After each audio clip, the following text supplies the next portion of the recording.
Scottie Barnes hoping to get in as an all-star reserve as Gradey Dick is beginning to get more playing time. Hey everyone, welcome to Inside The Raptors. Rob Wong joined alongside by Ryan Wolstat of the Toronto SUN.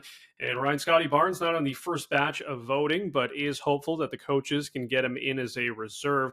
Kind of surprising considering this is a pretty rabid fan base in the past that has gotten a lot of guys in to the All-Star game as the starter or even as one of the first guys in the voting. That's changed a little bit here with the way the percentages go. But what are your thoughts on the whole All-Star situation surrounding Scottie?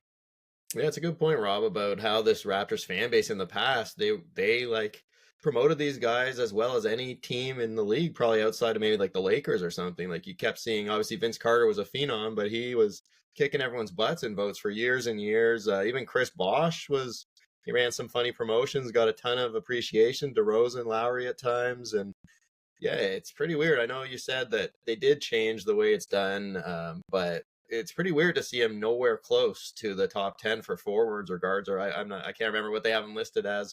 But whatever it was, yeah, I don't know if there's Raptor voting fatigue or people are just tuned out because they haven't had a lot to cheer for lately, but it's quite odd. And now he's going to be in a bit of a battle to be a reserve.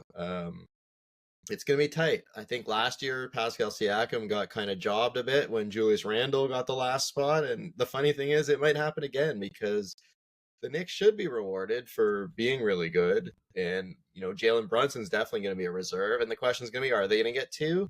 And also maybe probably the same thing with Cleveland. They're around the same record as the Knicks. And Donovan Mitchell's going to be a no doubt all-star. But Jared Allen has been absolutely bonkers since Darius Garland and Evan Mobley went down, just like Mitchell has. So should they get two over the Raptors getting one? I mean, the Raptors are not even anywhere close to 500. Barnes has been phenomenal. He's had some slippage a little bit since the trades, but he has had a fantastic season and is deserving. But the problem is there's a lot of guys that are deserving, and there's a bunch of guys that are going to be shoo-ins. Like Trae Young's probably a shoo-in as well.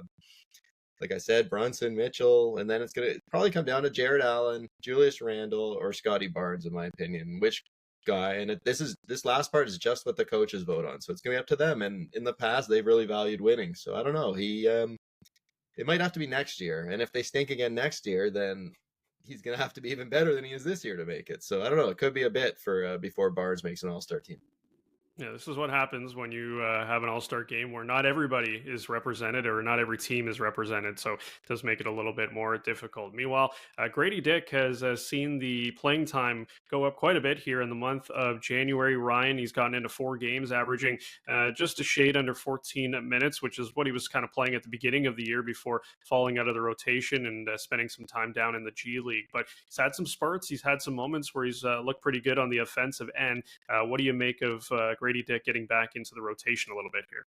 Well, it's something they had to really do because he's a big part of the future. He's one of the only guys. I mean, it's only Scottie Barnes, Emmanuel Quickly, RJ Barrett, and Gradey Dick that are assured of having long-term futures on this team.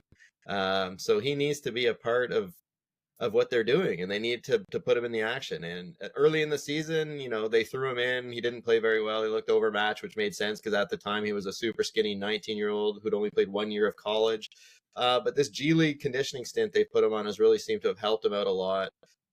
He's been lifting weights. He's been eating a lot. He's been playing a lot. He's been getting really good coaching, and he could tell the difference. He's still skinny. He's still not ready really for NBA, but this season's going nowhere, and he's looking a little more like he fits in, a lot more confident. I mean, he's a great shooter, and now those threes are starting to fall. It's sort of taking up the rest of his game, and you saw it in the G League as well. He was, even when his shot wasn't falling, he was just looking like he remembered how to play basketball again, because it's been a bit of a whirlwind for a guy his age. Like, the whole process, everything going on, becoming the 13th pick. But he's going to get all the minutes he can handle going forward, because this is going to be all about making sure Gradey Dick gets up a lot of shots. And as well, Emmanuel Quickly, they're going to work on boosting his shots as well. And they're going to try to figure out how to get Barnes back in gear. That's going to be the goals for the second half of the season. And, it's not the most exciting, but it is what it is. Yeah, should be interesting to see how it all shakes down here in the second half. As always, you A can little leave your cat Raptors visit. thoughts Sorry about in the, the, the cat the visible. comments section below, or send us an email about the cat if you want to at Toronto Raptors at postmedia.com. For Ryan Wolstat, I'm Rob Wong. Thanks for tuning in, and we'll talk to you next time.